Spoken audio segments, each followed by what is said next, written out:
نیت کرتا ہوں نماز جنازہ فرض کفایہ، ساتھ 4 تکبیروں کے، ثنا واسطے اللہ تعالیٰ کے، درود واسطے نبی کریم صلی اللہ علیہ وسلم کے، دعا واسطے اس حاضر میت کے، پیچھے اس امام کے، اللہ اکبر، یہ نیت ہوتی ہے۔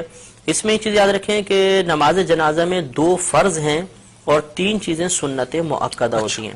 ایک فرض تو ہوتا ہے آدمی کا کھڑے ہو کر نماز جنازہ ادا کرنا، قیام اس میں فرض ہے، بلا عذر بیٹھ کے پڑھی تو نماز نہیں ہوگی، ہاں کوئی بیمار ہے اس کے ساتھ شرعی عذر لاحق ہے تو بیٹھ کے پڑھے گا، اب ہو جائے گی۔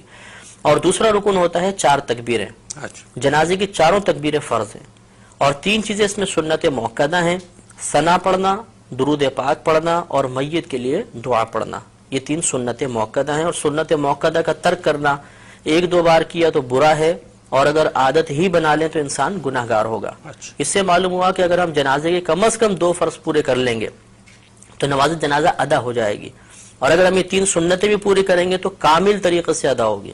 اس سے نتیجہ نکل آیا کہ اگر کسی شخص کو جنازے میں کچھ بھی پڑھنا نہیں آتا، نہ ثنا آتی ہے، نہ درود پاک آتا ہے، نہ جنازے کی دعا آتی ہے، اور وہ امام کے پیچھے تکبیر بلند آواز سے لگا لے جیسے میں طریقہ کرتا ہوں، اور وہ بس خاموش بھی کھڑا رہے گا تو جنازہ بہرحال ادا ہو جائے گا اس کا۔ ہاں یہ ہے کہ سنت کے ترک کا اگر جان بوجھ کے کیا تو گناہگار ہوگا اور ثواب میں کمی آ جائے گی۔ اب اس کا طریقہ یہ ہوتا ہے کہ مستحب یہ ہے کہ امام صاحب نماز شروع ہونے سے پہلے سب کی طرف متوجہ ہو کے ان کو نیت کا طریقہ بتا دیں، یہ افضل ہے۔ اس کے بعد امام صاحب تکبیر لگائیں گے، ہم نیت کر کے تیار ہوں گے، اللہ اکبر کہہ کر ہاتھ کو باندھیں گے۔ یہ مسئلہ یاد رکھنا بہت ضروری ہے کہ جہاں شریعت نے فرمایا کہ کہو یا پڑھو، اس کا مطلب یہ ہوتا ہے کہ اتنی آواز سے کہو یا اتنی آواز سے پڑھو کہ تمہارے اپنے کان تمہاری آواز کو سن لیں۔ اس لیے اب ہمیں تکبیر لگانی ہے، اور جیسے پہلے بتایا کہ 4 تکبیریں فرض ہیں، تو اس میں اتنی آواز بلند رکھنا بھی فرض ہوگا کہ اپنے کان اپنی آواز کو سن لیں۔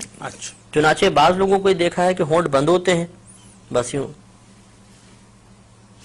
اب ان سے اگر پوچھا جائے کہ آپ نے زبان سے تو کچھ بھی نہیں کہا، تو کہتے ہیں ہم نے دل ہی دل میں تکبیر کہی ہے۔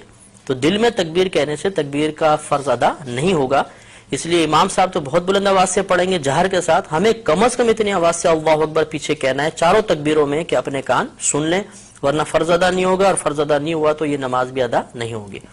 اب اللہ اکبر کہتے ہوئے ہاتھ باندھیں گے، ہاتھ بالکل وہی نماز کی مثل باندھ کر سب سے پہلے ثنا پڑھیں گے۔ نماز فرض کی ثنا میں اور نماز جنازہ کی ثنا میں تھوڑا سا فرق ہوتا ہے۔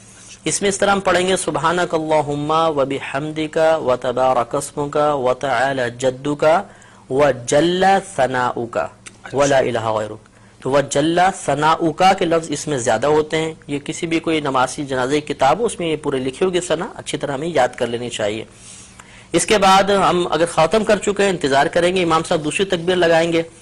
یہ یاد رکھیں کہ نماز جنازہ میں فقط پہلی تکبیر میں ہاتھ اٹھانے، باقی آگے کی 3 تکبیروں کے اندر ہاتھ نہیں اٹھائیں گے، لیکن زبان سے اللہ اکبر کہا جائے گا۔ تو بغیر ہاتھ اٹھائے اب اللہ اکبر کہیں گے، اور اس کے بعد اب ہم درود پاک پڑھیں گے۔ اس میں وہی درود پاک پڑھنا افضل ہے جو ہم عام نمازوں میں پڑھتے ہیں، یعنی درود ابراہیمی۔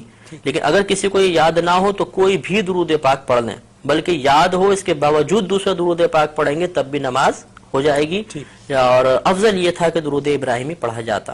اس کو پڑھنے کے بعد اب تیسری تکبیر لگے گی، ہاتھ نہیں اٹھائیں گے لیکن زبان سے اللہ اکبر کہیں گے، اور اس کے بعد اب میت کے لیے دعا کریں گے۔ اگر نابالغ لڑکا ہے تو اس کی علیحدہ دعا ہے، نابالغ بچی ہے علیحدہ دعا ہے، اور بالغ مرد و عورت کی ایک ہی دعا ہوتی ہے۔ یہ دعائیں ہمیں نماز جنازہ کی کتابوں سے یاد کر لینی چاہیے۔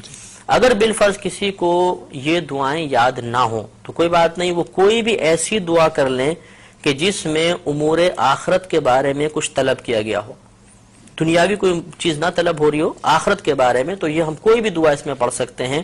تو اس طرح ہماری نماز تقریباً مکمل ہو گئی۔ اب چوتھی تکبیر آئے گی، امام صاحب چوتھی تکبیر لگائیں گے، ہم نے ہاتھ نہیں اٹھانے لیکن زبان سے اللہ اکبر کہنا ہے، اور یہ اب سنت کریمہ ہے کہ جیسے ہی تو چوتھی تکبیر لگے اور سلام پھیریں تو ہاتھ کھول دیں، اور ہاتھ کھولنے کے بعد پھر السلام علیکم ورحمۃ اللہ، السلام علیکم ورحمۃ اللہ، دونوں طرف سلام پھیر دیا جائے گا۔